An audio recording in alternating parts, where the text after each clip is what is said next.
bibili namin ng drugs mo. Naging pusher tuloy ako nang hindi naman totoo.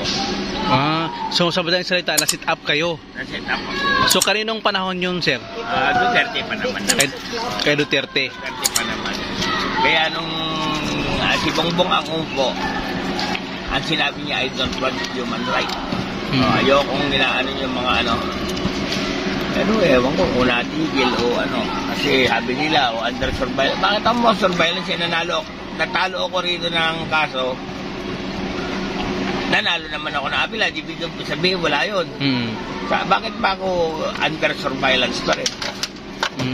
Samantalang ang lumabas ako ng apila is not convicted on drugs. Oo. Pinadrug test po kayo? Lack of evidence not convicted on drugs kasi negative ako sa drug test. Negative. Tapos lack of evidence kasi wala silang media, wala silang barangay official kasi mga barangay official kilala naman ako, hindi naman nagdadrugs yan matapang lang yan, lumalaban lang yan pero hindi yan nagdadrugs. Noon po yun sa panahon ni Duterte. Duterte. Pero nung nanalo si President Marcos, ano pong pinagbago dito sa Ilocos, sa Paway? Drug-free na ang Paway. Pero minawarningan pa rin ako kasi nahuli daw ako noon. Hindi ako nahuli kasi wala naman nakuha sa akin. Kaya nga ako nakawala kasi lack of evidence that convicted on drugs na ako. Negative na ako sa drug test ko Kaya ano nila sa apila not convicted on drugs kasi drug negative ako. Pero po nung simula po nanalo si President Marcos, nabawasan na po o nawala na? Nawala na. Siguro yung mga nahuhuli ngayon na talagang totoo na siguro yun. Totoo na talaga? Oo, totoo na siguro yun kasi may mga nahuhuli pa rin kami nababalitaan pero wala. Totoong gumagamit or ano talaga? Hindi po ako nagamit yan. Hindi po yung mga nahuli ngayon. Hindi natin alam kung totoo yun kasi sabi nila pag in-interview naman yung nahuli wala naman, hindi naman totoo. Pag in-interview naman yung mga nanghuli sasabihin nila talagang totoo. Yun kaso na lang ang mag-sisintain sa kanila kung talagang totoo hindi. So sir, anong masabi mo sa pamumuno ni Marcos ngayon?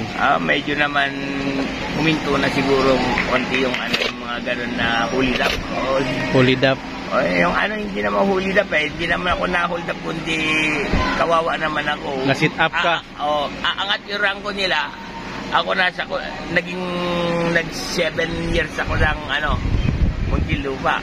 Sa totoo lang 7 years ako ng Muntinlupa bago ako nanalo ng apila.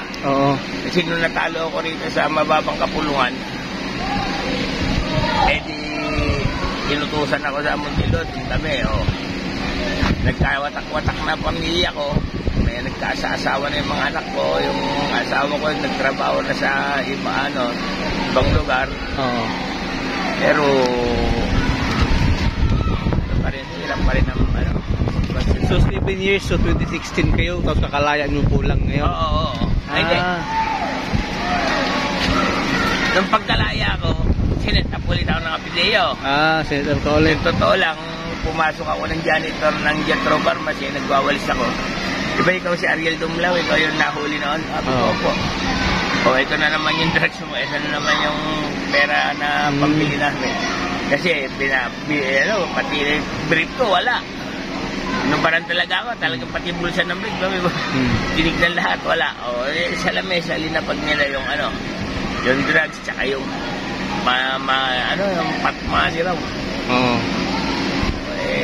Wala akong magagawa doon na naman sa skado. Buti na lang yung pangalawang huli ko is hindi naniwala yung judge.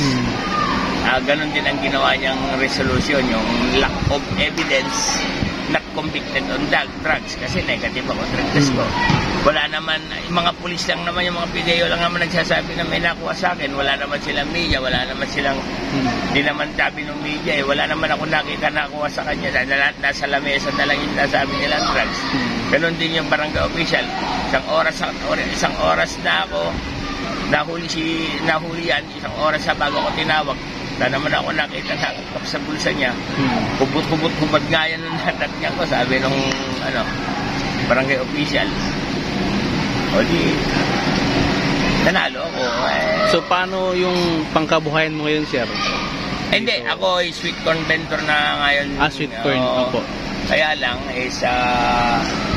ngayong mainit ang panahon, medyo walang bibili ng sweet corn, kalma muna. So hindi ka po naglalako Oo, kaya mga 4 na araw. Ilang araw na pare? 4 na, no? Ha? Linggo. Marami na. 4 na araw na. So kamusta naman, sir, ang bilihin ngayon dito sa Ilocos? Bilang isang vendor po dito. Nagtaas ba? Okay naman. Yung mga bilihin na pangkabuhay, bilihin ng mga ako, ang binibili ko ang sweet corn is 25. Babili ako ng gasol na 1,100. Binibenta ko ng 50 pesos kasi yung gasol 3 days to 4 days ko ba nauubos na yun. Bali binabawi ko lang yung gasol at may konting kumakapit na sa akin, okay na yun.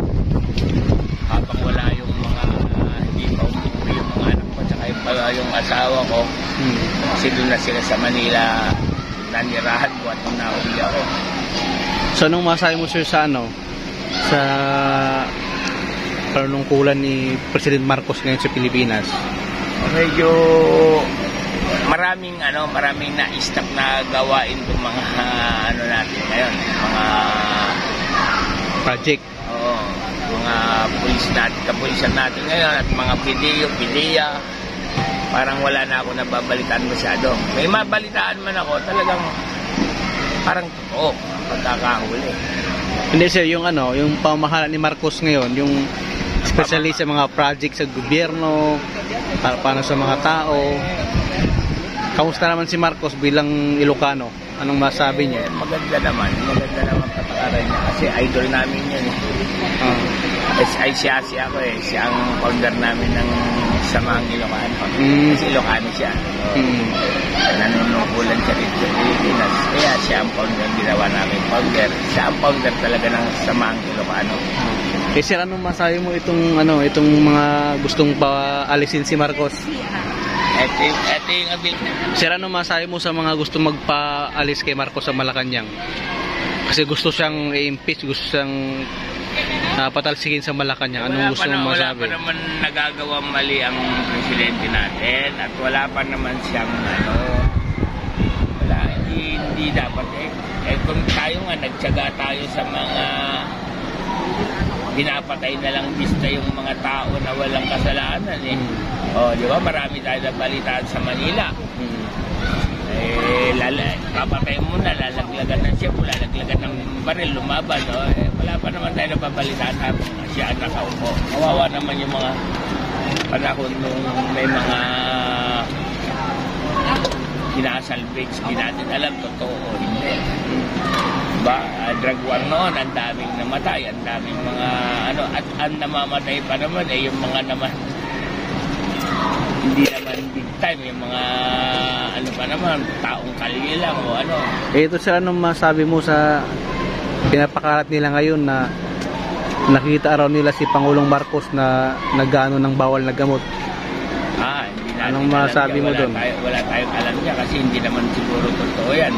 Normal naman, kung titignan na namin pag-iisip ni Bongbong Marcos, normal naman. Bakit siya pagbibintangan ng gano'n? Hindi naman siguro.